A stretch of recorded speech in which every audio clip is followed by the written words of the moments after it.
To some degree, I've struggled with weight all of my life. I've lost weight before on other programs, and I've just never been able to stay committed to it on a long-term basis.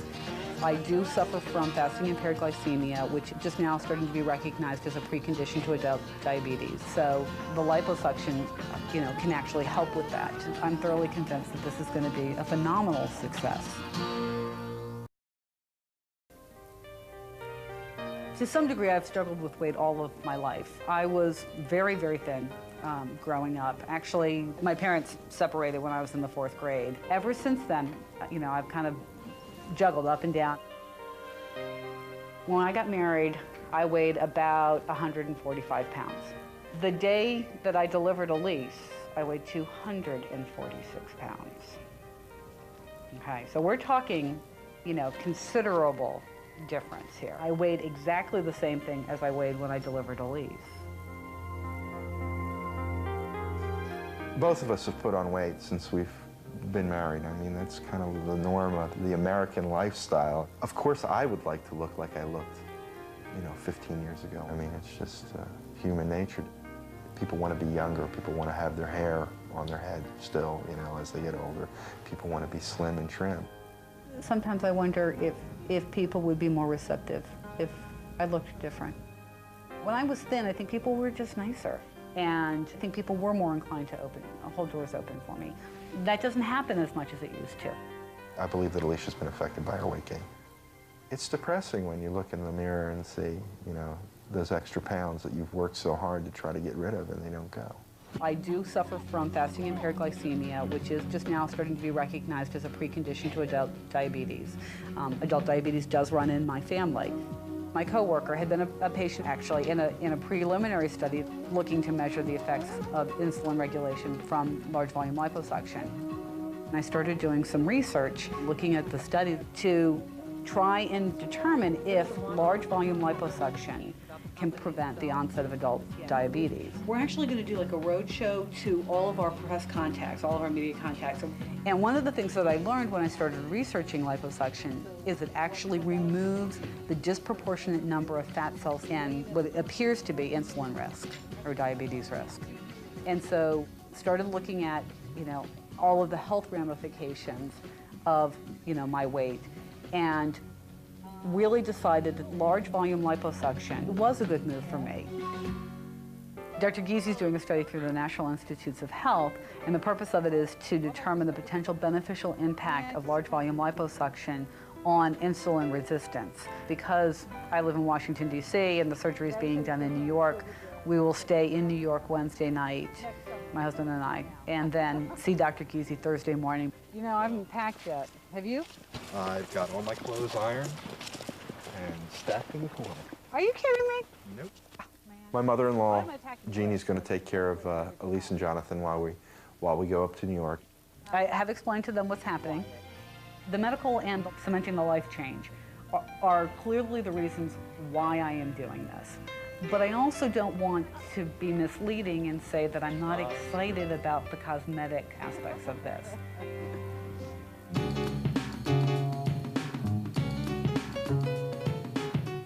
I don't really know what to expect with the consultation and the surgery. It's one of those things, until you go through it, I don't know that you really know what to expect.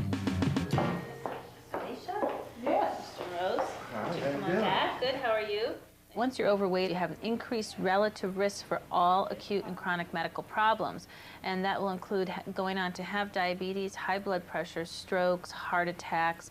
And so this is, in fact, not just simply is it about being overweight and you don't like how you look. What's your target with Dr. Bruner?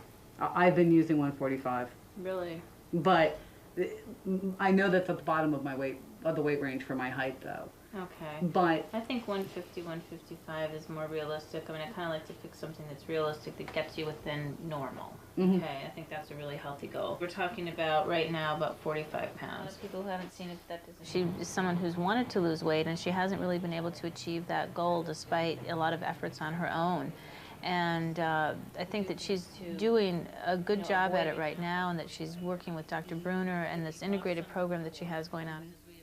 So after I examine you, I'll be able to tell about what I'll be able to take off at surgery, but from looking at your pictures, I'm thinking it's going to be around 15 pounds. Okay. Okay, so that's 15, so then you're going to have 30 to do on your own after that. Right, that's what I've been saying. Half of the people who are overweight approximately have a state called insulin resistance, which is equivalent to being pre-diabetic. And if someone has this condition and is overweight, they are almost nearly destined to go on to have diabetes. The other thing that we talked about, and I know I have your labs, is that your fasting glucose level is high. Right. And so we suspect that you have a fasting glycemia, which is really basically another word for impaired glucose tolerance. And it's a pre-diabetic state. All of the patients to date that I've operated on who have insulin resistance or are pre-diabetic have become normal. They are no longer carrying those risk factors. You get 75% of what you're going to see, you'll see at 4 to 6 weeks. Tell everybody, don't buy new clothes for 4 to 6 weeks, because at 2 weeks you see your shape, but you're going to shrink a lot more still. It's just swelling. And then the other 25% will come off over the next 3 months. So you will be using the ultrasound, because that was one of my questions. Okay. I'm using internal ultrasound on you. Okay. I think it gets out more fat, I get a better technical result, and I get more skin shrinkage with it. And it's just something I've used for a long time, and I like it. And I think I like it just because I get a great result with it. So we have to be there at 6 o'clock tomorrow? Yes. 6 o'clock in the morning, and the hospital probably won't give you your usual call. Don't eat or drink anything after midnight, and you're just going to check into admitting, and then I'm going to meet you in your room where you're spending the night at about 7 o'clock to mark Alecia. And then I'll meet you after the surgery there to let you know. In her room? In her room, Okay. just to let you know that we've finished and everything went okay. The surgery? It'll be about 4 or 5 hours. In the meantime, you can roam the streets of New York. When I do this large volume, we operate on so many different areas of the body, and we're going to turn her in the middle of the case. So the safest way to do that is for her to be intubated, so that the anesthesiologist has absolute complete control over her airway. So we're getting ready to infuse the fluid that has a little bit of the numbing medicine and the epinephrine in here. And this is how we're going to safely remove large quantities of fat. She's preparing the internal ultrasonic equipment, which is, this plugs into the wall, and the electric energy is converted into ultrasonic energy. And this is a titanium probe. And we put this protector on because it gets hot, so this protects the patient. And what this does is it actually liquefies the fat, and it allows me to get out more fat from the patient, and also makes a very nice, smooth result. And this is my tool of choice for doing liposuction. So now I'm infusing this fluid that has the lidocaine and the epinephrine in it. That's going to allow me to take her fat out with very minimal blood loss. After we've infused the fluid, we have the ultrasound with traditional liposuction with a regular cannula that has holes, and this is attached to a vacuum pump, and then the fat is evacuated through here. And I just repeat that process on all the different parts of the body that I'm going to operate on until we have the result that we're looking for. And she has quite a bit of fat to take out, so we want to do this in a very safe, methodical fashion. So now, I don't know if you can see this, and I'm not done yet, but you can see that I've started all that fat. You can see here that we're getting the fat out.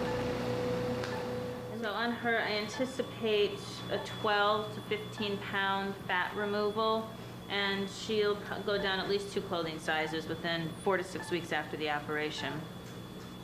And that's really the difference between doing large volume liposuction and doing the traditional, where we're just taking out smaller bulges or areas. We're really doing this for size reduction and for weight reduction. When you're doing a large volume liposuction, it's very important for the patients to have a compressive garment afterwards, and in fact, it's so important it's actually part of the operation. There's a lot of fluid that's still left behind in the body, and what the compressive garment does is it helps to force some of the fluid back for the body to absorb. I like them to wear them for 2 weeks pretty strictly, day and night, and then the 3rd week to lighten up, they can wear it for 12 hours during a day, and then after that, they can take them off.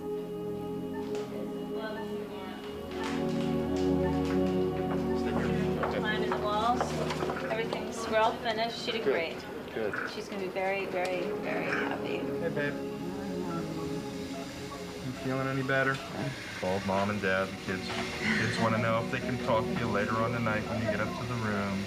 Okay. You're going to be very happy. It took off 14 pounds. I got a little bit more fat off than I thought I would. A little bit.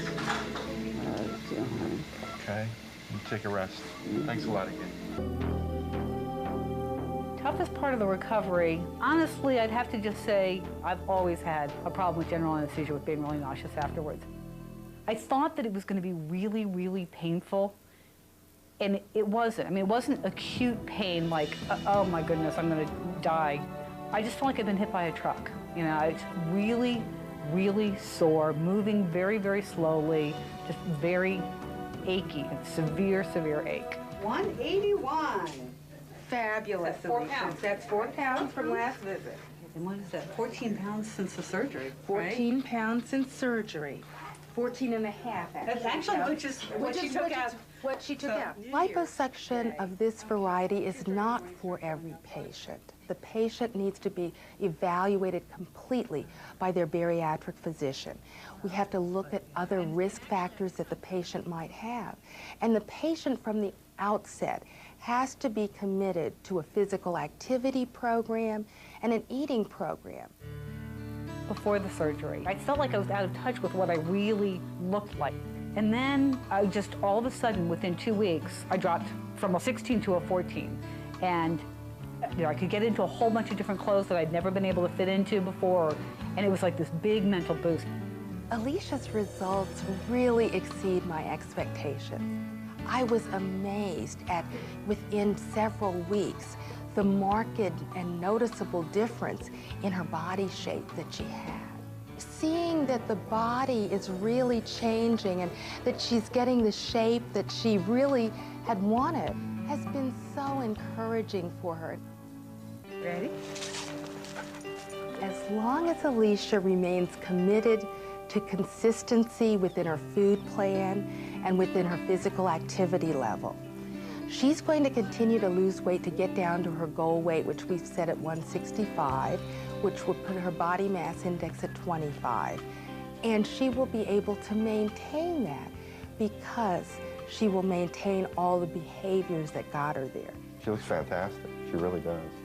I mean, I couldn't believe it after all the swelling went down and she got out of that bodysuit that she had to be in. I couldn't believe it, the change.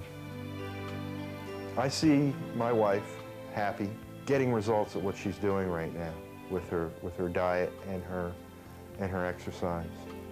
And it makes her feel good. I see her more relaxed.